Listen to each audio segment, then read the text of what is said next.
Hey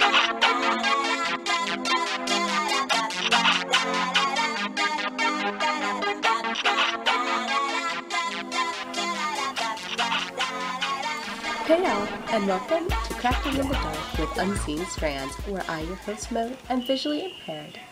And this is a crochet and fiber arts related podcast where I also share strands of the rest of my life.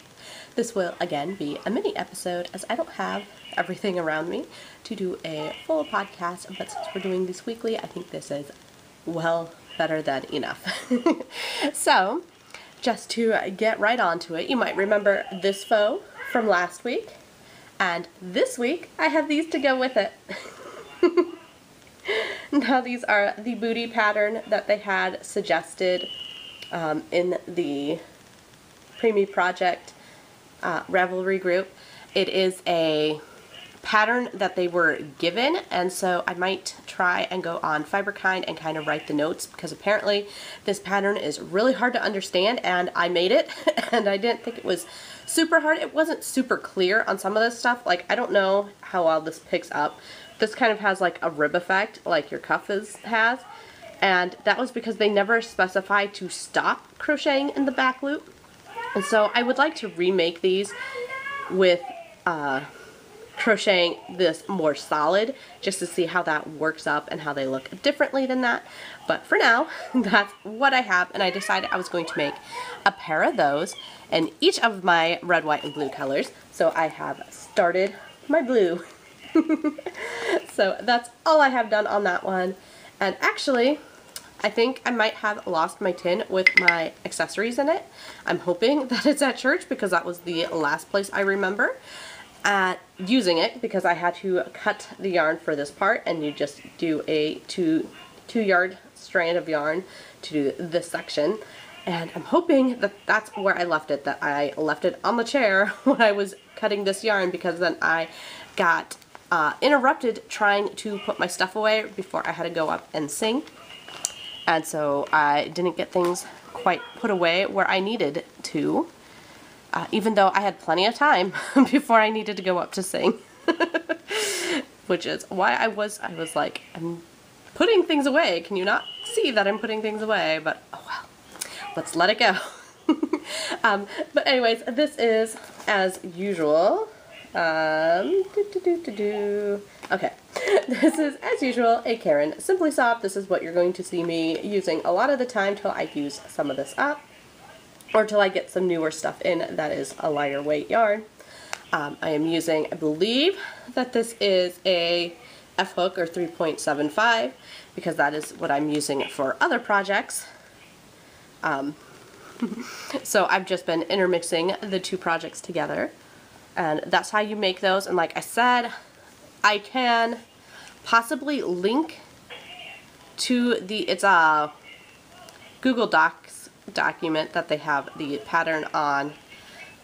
So I'll see what I can do to get you that pattern. Like I said, it's not the clearest, but it's not really that difficult either. The hardest part, I think, on this particular pattern is realizing that this part right here is to be crocheted on the same side that you're holding your stitches on, because I had done it on the opposite side, because at first I thought that this was the heel, and then you would turn to do your heel and stuff that way, if that makes any sense. So that would be like the back of your heel is what I thought it was, and that maybe you went around, or maybe this was the, I don't know exactly what I thought. But then I realized that it actually, when you get further along, it actually makes it go this way. So this is the top of the toe, and that's again a part where it was not super clear, that I could use some clarifying on the pattern. And if I'm holding things up too high, I'm really sorry, because I couldn't find one of the pieces that I use for my stand, and so you're slightly lower than you have been. But then my other work in progress for crochet that I've been switching is, this is that scarf that I started. I would really like to have this done by the end of the month, which is Saturday, so we need to get a move on. Just because then I can enter this into the Geeky Girls podcast, Winter Wonderland along. So I'm hoping, I decided I'm probably going to do the reverse single crochet across this row, so that's kind of where I'm at on that. Like I've said before, I started off using a pattern that was for a Luna Lovegood scarf, and then I kind of took that pattern and ran far away from the pattern with it.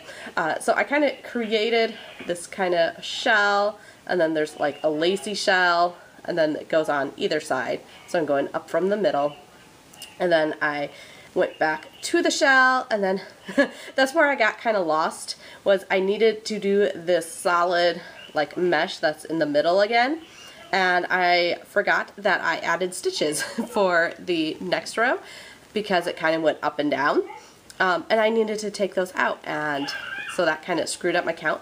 But then, since it is Season of the Granny, the last row, well, the second to last row, I did a granny type stitch. It was kind of interesting to figure out. Now, I think Sarah Sack or Posh Pooch Designs does a granny stitch that is 4 in a cluster instead of the 3. The 3 is always what I have seen as granny stitch. I've also heard people use 2 for a granny stitch cluster.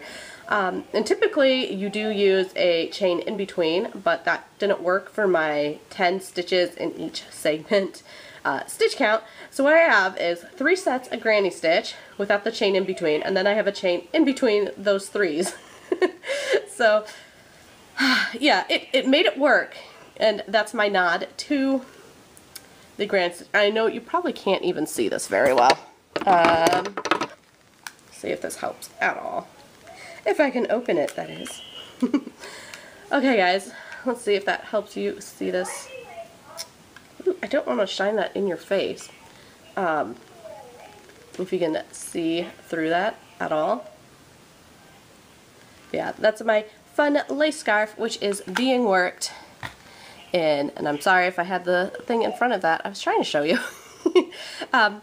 My scarf that I'm making out of a Geeky Girl, no, that's the podcast, Yarn Geek fibers, in her alpaca something, I think it's alpaca merino silk, maybe, DK weight.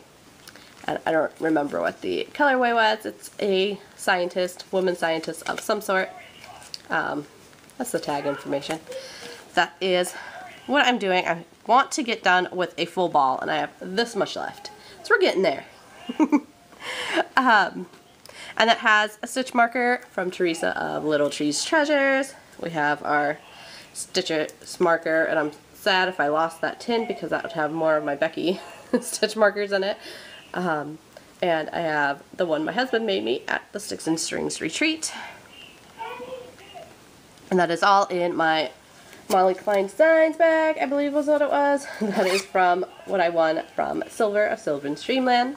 Oh, I didn't tell you, my Preemie Project stuff is of course in my Sticks and Strings 2019 bag from the Silver Shed USA. And has one of my Colo Rings by LA stitch markers. And then our knitting project is I finally measured Jeremy's socks on him. I really need to get a move on these two. I would love to have these done by the end of the month, but I realize that's probably quite unrealistic, seeing as it's Wednesday. But I got him measured out. I believe that will be good enough. I'm not exactly sure. I need to go through my videos and see if I said how many rows I did. I should have just left the stitch marker in. But to see how many rows I did for the body. So I just went ahead and started the other sock to see if I can figure out about where I was. I think it was 44 or 45 rounds that I did for the body. That or 40, but I think it was slightly longer than 40. So I've got to, I think it was round 10. Oh no, I was on 20. 20 of the body, so I have about double that to go till I am to that point on that, and I'm working that on my 1.5 ChiaoGoo 9-inch circular. Well, this one's on the 9-inch circular because I have my interchangeable tip from my new sock set on this one, where of course I have my longer and shorter needle because I like to be weird. And that uses These were from Dyed in the Wool that went out of business last year. This has Color Rings by Ellie stitch marker. This yarn is Whimsical Wood Yarn Co., which is an Iowa dyer in the Ghost Forest colorway, I think. I have one of my Paradise Fibers stitch markers from the Fiber Clubs, and my one down here is from Rel the Dabbling Hook, which is counting where I started doing the rows, and that has transferred into my My Little Pony project bag from the Silver Shad USA that I got at this year's Sticks and String Retreat. It was in my puzzle piece bag that I had one from Pen Hooks and Needles for autism awareness along, but I like this bag better because I have the zipper. So that's why we changed that one, and I think that's most of the works in progress. And then I have been doing some spinning lately. I've gotten that bug back underway. This is actually just currently wet, so I figured out that I really need to tie my ends together after I get this on the Nitty Knotty, because that is where I had issues with when I was trying to pull this out to stretch it. The ends were making it a royal mess. So, sorry, the littles are being very loud in their bedroom. But yeah, so I have two balls where I am now going back through and trying to pull this back out. Oh, I didn't leave the Nitty Knotty behind me. So that I can I actually might just leave this on the Nitty Knotty once I rewind it on there, because that will give it a nice tension instead of just hanging it from hangers. I usually use the towel bar in our bathroom and kind of go like that, and then pull it from these two ends evenly, but of course not straight, but pull it like that with a towel on the hangers to pull it. But if I have to put this back on the Nitty Knotty to straighten it back out, I might as well just leave it on there since it's already been soaked and flacked. And I think that's it for my fibery goodness. Thankfully there was no purchases made this week, in person or online. Otherwise, things that are going on, this is kind of a super nervous kind of time for me. I'm kind of trying to face those fears. Tomorrow I have the meeting, my first actual face-to-face meeting with my new counselor, what do they call them? Rehab vocational counselor for the Department for the Blind, and she is apparently very allergic to animals, and I have, not only do I have quite a few animals, since we have 3 cats and the dog and children. I don't know if you can be really allergic to them, but I also have all these animal fibers around me all the time because I don't just work with acrylics. So we have to actually meet out. I believe we're going to go to Dunkin' Donuts, which is going to be interesting because, as you well know, I have 2 3-and-a-half-year-olds. And it's just going to be really interesting to get them out. And that's not a comfort zone for me. I don't have control of them in public, and that terrifies me. And so, like I said, we're facing our fears, because that is totally terrifying for me to go out in public. They're supposed to come here to pick me up, to take me there, and I'm like, have we thought of car seats? I bet not. I don't have spare car seats. I might try and see if I can get the kids booster seats, which aren't technically age appropriate for where the twins are, but it would give us something which I believe would be better than nothing. But those would be, you know, at least easy to transport. But, you know, I don't know. Maybe they do have car seats or something, because I don't know what kind of transportation I will be receiving to go to this public place.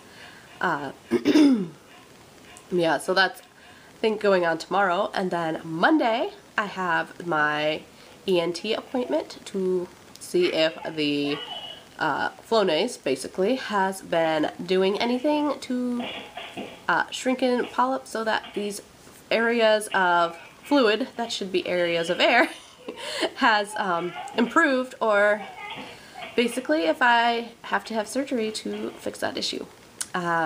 So I guess we'll see. I don't really notice any difference. I have this really weird sensation which has kind of come back, which makes me think that it's possibly been improving, but it's a really annoying side effect. It basically makes everything all the time smell like it's burning.